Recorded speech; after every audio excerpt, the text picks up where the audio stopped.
Last time. You look happy about that. Yeah. No. Are we that bad? No. It's okay. What are your emotions? Now, I think the first hour after the match there was still disappointment and a little bit of frustration, I think. Still kind of have that routine of going through the match and trying to figure out how to do it better next time. But obviously now, after talking and kind of thinking about, the retirement and singles, and I'm happy. I'm happy that in the last year and a half, or even 2 years, it's been a year and a half. It's been it's been kind of up and down, and I'm happy that I stuck through it, and then I was able to kind of live a lot of these emotions that I've had in this 18 months or so, and kind of in a way proud of myself that I was able to do that. So it's yeah, I feel happy, and I have doubles tomorrow, so I gotta stay focused.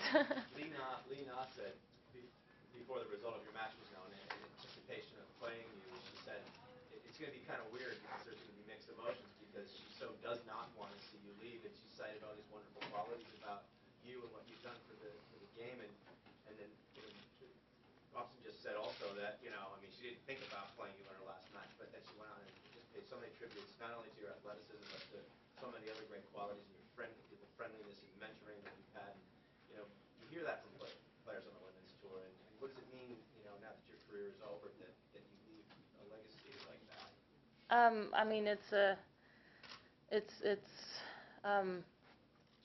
It does something to you, when you hear other players talk, about me like that, and obviously in these 2 rounds that I've played here, I've played players that I spoke to and said that I inspired them, and that's a great feeling because I was once in that situation as well, and you think about those kind of things now, and now that I'm almost completely finished, you think about when I first stepped on tour and met Steffi Graf and Monica Seles, and first in Belgium when I was able to practice in a tennis center against Sabine Appelmans and Dominique Monami, and it was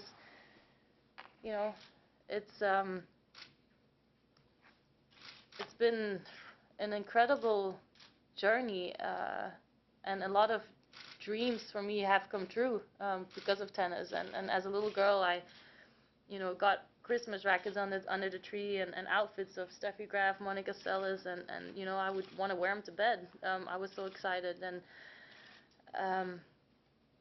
so for me to have been able to be a part of women's tennis and on top of women's tennis for so many years has, now that I think back, you don't think about it when you're in it, and you're kind of on automatic pilot, and you don't want to be, you don't think about those things anyway, and now that I think about it, it's been a crazy roller coaster at times as well. All of a sudden when you're 15 you kind of get thrown in the spotlight and go through puberty in the spotlight, to have your first boyfriend in the spot, everything. It's not just the tennis side of things that you think about now. It's about life. We have a lot of things happened in these last 15 years that I've been on tour, and I'm able to look back at them, and I'm very happy with the progress that I've made. What emotions, what sensations on the court will you miss most? I don't know.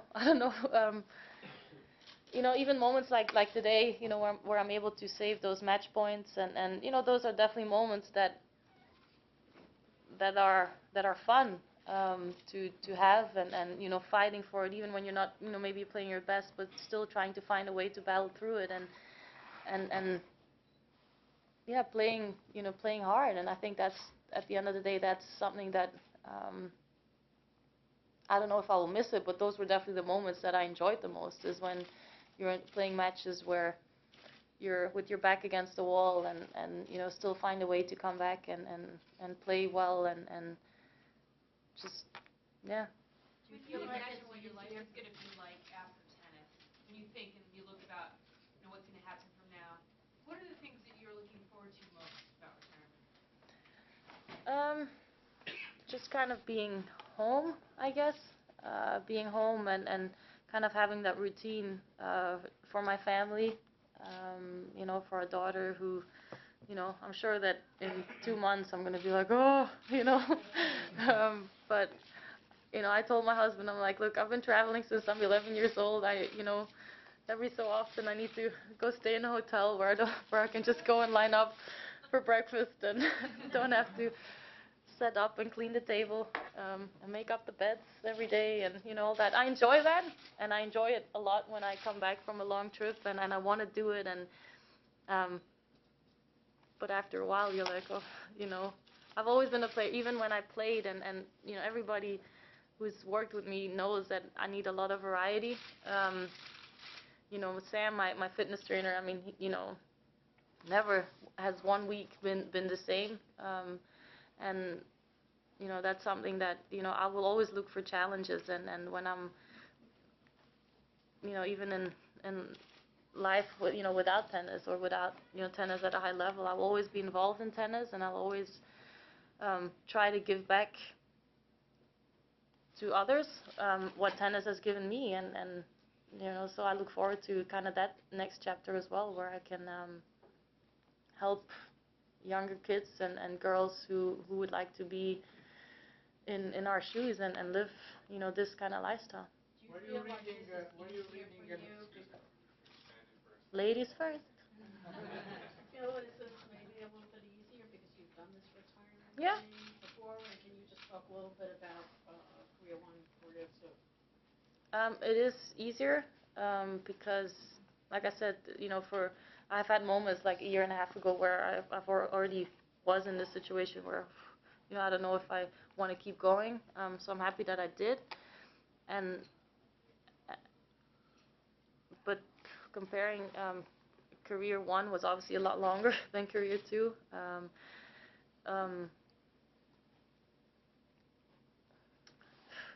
Hard to compare.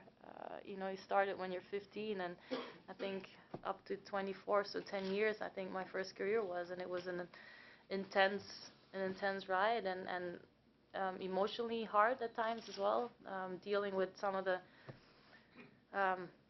big losses, and then also having my first Grand Slam win here at the Open in '05 was a dream come true, and maybe then I felt like I had achieved everything in tennis that I wanted to achieve. Was I was number 1. I won a slam, and so I felt when I retired the first time, it was out of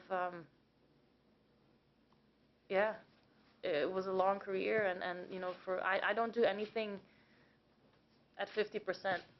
Every practice that I've done, every workout, it's I've always mentally been 100% in it, and I think at the end of my first career, it was physically and mentally hard to just grind through it again, and then was off for 2 years, didn't think about tennis at all, didn't ever think that I would come back. So I don't know what happened, but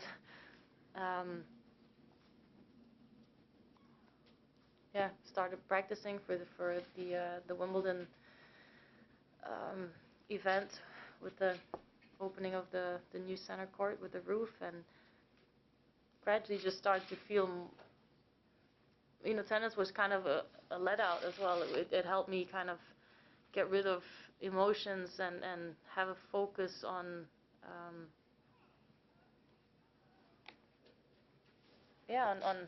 something like I was able to just let a lot of energy out after my dad passed away as well. It was the perfect release for me to deal with a lot of things, and at the same time think on court about life and about what happens, and then once in a while just smack the ball as hard as you can to get a lot of the frustration out. But it's been good. I mean, behind the ball. While you were playing, you have been playing so long, were you reading press, and did you realize that the press was most of the times very positive about you? It doesn't happen with most players. I don't know. I don't know. And all, just to follow up, thinking about that, would you like to become a journalist? No. Not at all. Sorry. No, I definitely read the press in my first few years that I was on tour, and then I completely ignored the press. Also because positive, negative, I didn't want it to get to me. It did when I was younger, whether there was negative press, positive press. I take, I don't know. I take it. I guess I've always been a sensitive person, and I always took things very personally, and so after a while I just completely not ignored, just had a habit of not even reading, or I followed results on tour, and I watched the news, but never whenever I saw my face somewhere, I just either skipped through the page or kind of changed the channel quickly. So I just no. It's too easy to comment on players on court. You know what I mean? It's no. When did you get comfortable with New York, and when did you first think you could win this tournament? Well, I think I got comfortable with the surface from I mean, in New York, I've always felt good playing in the States, whether it was the West Coast, all the tournaments leading up to the U.S. Open, or here in New York. I've always felt like when I stepped on the hard court, I was the player that I wanted to be. Movement-wise, here in New York, the atmosphere, I was able to take a lot of the energy with me, in my tennis, and if people ask me which Grand Slam do you think you'll ever win first, for me it was the U.S. Open, because I always felt like it just clicked for me whenever I played here, and obviously winning it in 2005, and the two more wins after that were very the one before, the victory before, always inspired me when I came back. And I think it's hard to describe, or it's hard to know why in some places you just feel really good, and because it's not like I'm like, okay, I'm moving to New York because I love being in the city. I enjoy it for a week or 10 days, and then I'm like, I just lock myself into the room, and because it becomes too crazy and too loud and hectic, and but I enjoy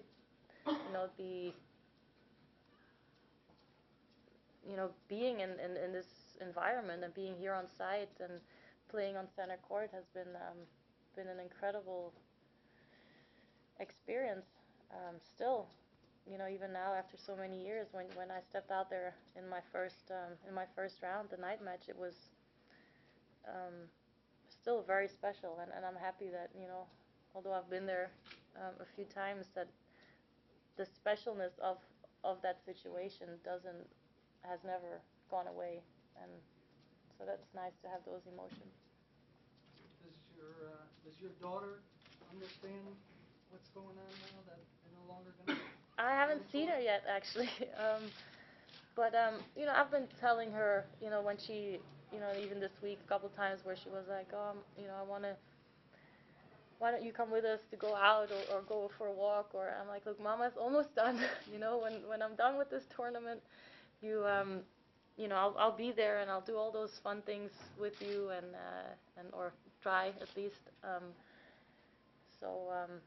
Yeah, I think she's going to be excited to kind of have her mom around on more regular kind of basis. His career, in a way, is a collection of moments. You had to point to the really special moments. Impossible question, but in your long career, would it be the slam victories, or can you point to any other really? Oh, yeah. I think, my first championships that I won were very special. Every victory has a special meaning because there's like a personal story behind each one of them, and so it's hard to pick one.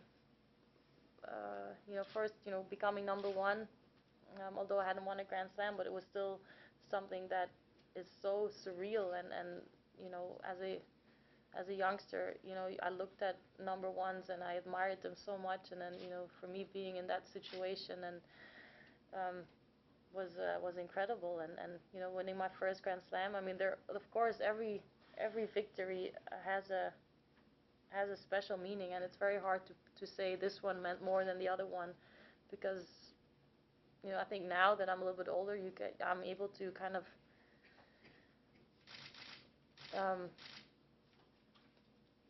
understand what those emotions mean.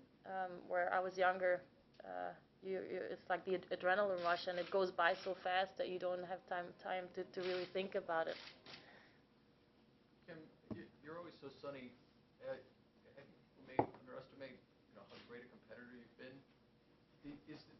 How important and how painful was losing to you, and how important was winning?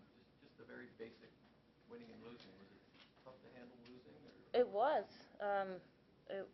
I hate to lose. I mean, my husband and I, we play ping pong in our garage, and I'm like, I don't even want to give him a point.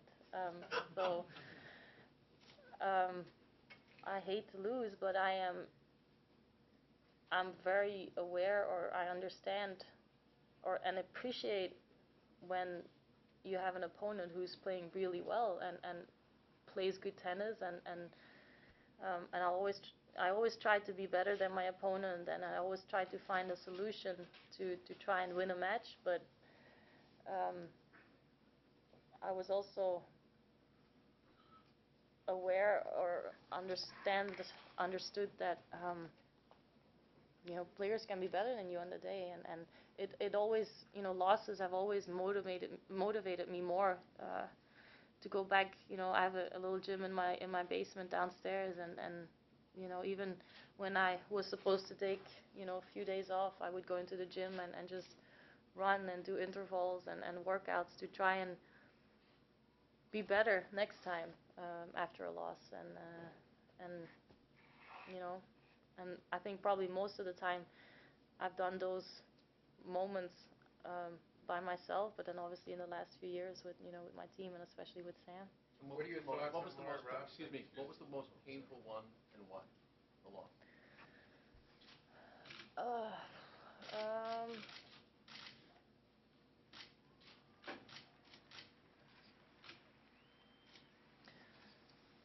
The most frustrating ones were the Grand Slam finals, where I wasn't able to, against Justine, where I didn't play my best tennis. It's the funnest Grand Slam final that I played was the one against Lina, because we both played at a high level. We were really into it. It was physical. It was a very well played match, and I think the frustrating thing was that okay, maybe at the French Open I never really, even up to the finals, I never really played my best tennis, I think. But you always want to, for myself, but then also obviously for the crowd, and you want to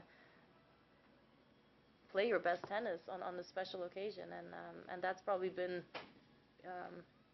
the times that I've been most frustrated after a loss, because I wasn't able, not so much that I lost, but the fact that I didn't play my best tennis was probably where I felt like I let myself down the most.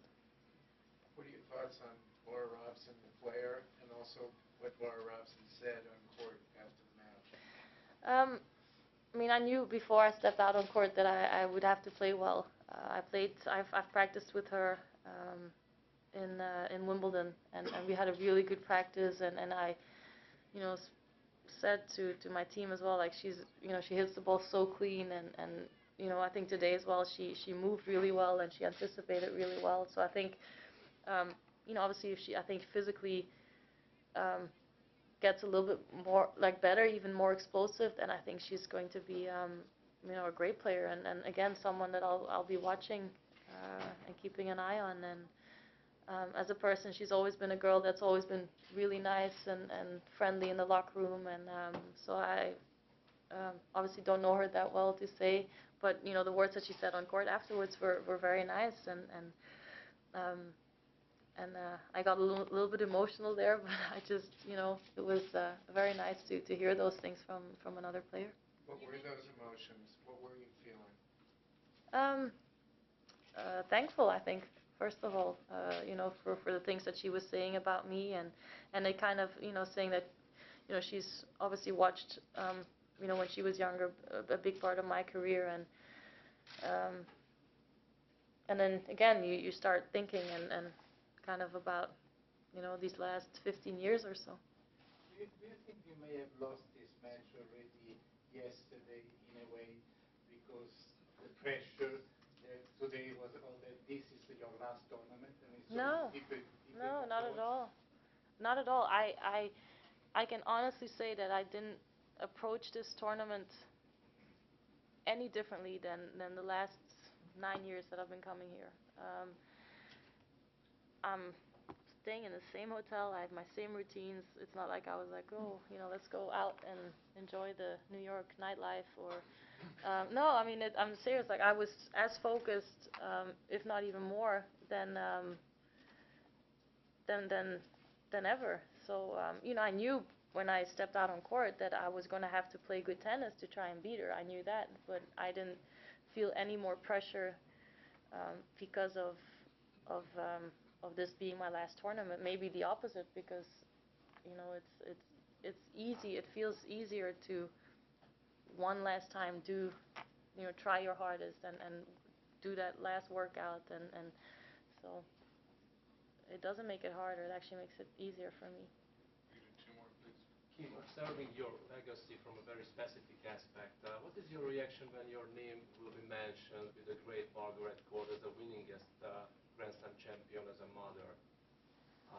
What is your reaction? And you think that your performance can give any motivation to another player to come back and complete it as you did?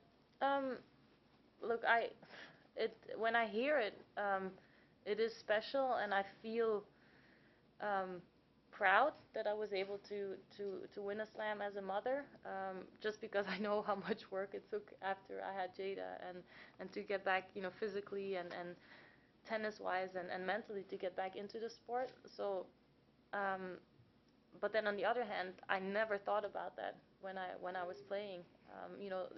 There were moments that it was hard to, and especially when I first started coming on tour, it was hard to find the balance between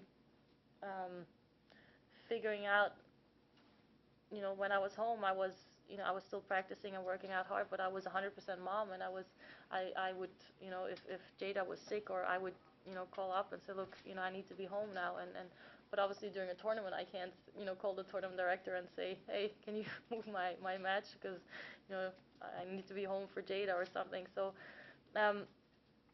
when I'm, again, like it all, you have a team that you work with, and Nicole, our nanny, has been, I mean, maybe not, but almost the most important member of our team, because she's given me so much comfort, knowing that my daughter was with somebody I trust. When I want Brian to watch me play, Jada's with her, whether they're in the hotel or sitting, somewhere in the stadium. It's so comforting knowing that she's okay, and that's knowing that's when I'm able to play tennis and go to practice, and it got a little bit easier for me to leave home when she started going to school, because I didn't have to feel that guilty of leaving her behind when I had to go to practice. But it's been tough at times to as a mother, you feel guilty, if I can't be there, if something happens, or good things or bad things. And unfortunately, there've been those kind of things have been there. But then on the other hand, I know that with our lifestyle, I'm maybe more with her than parents who work hard and who have a we work from 9 to 5, and you know, I still, yeah. But I think you always, as a parent, or you always feel like you miss out on things, or you feel a little bit guilty because you always want to do better and you know, be the perfect parent. Kim, you mentioned the competitive ping pong games with Brian. How important is it to have someone as a partner who kind of understands your competitive nature? How important was that for your comeback? Really important. You know, I was very happy when I retired to be behind him and help him out, whether it was, you know, cooking pre-game meals for his basketball games and having, you know, his basketball teammates over and just, you know, trying to, yeah, to just help out and to make him feel comfortable and you know, I love that, and in a way I really look forward to doing that again. You know, I've always worked with a team, but I hate being in the spotlight and that it's all around me. You know, I've always said to my team members, like, I don't want them to feel like they have to drop everything in life for me, because I wouldn't feel happy or comfortable with that. Like, I want everybody in my team to kind of grow and get something out of this as well. And so, and the same with Brian. I mean, I wouldn't have been able to do this if he would have said no. You know, I want to keep playing basketball, and you know, I want our daughter to stay home and you to stay home. I mean, you know, he's very easygoing, but he's a very smart guy, and I've learned a lot from him in these last, you know, few years that, you know, we were married 5 years this summer, and you know, he's obviously been the person who's been with me through the tough times that we dealt with, but also through the great times. And I think you learn so much from each other, and you know, when things are tough, and like I said, he's always been there, and he's always tried to help out, and you know, because it hasn't always been easy for him. You know, he's in a different country. We live in Belgium. You know, he's finding his way. He feels happy there, and I'm very appreciative of that, and that he's willing to do that for me. Thank you. Thank you. Thank you. Thank you.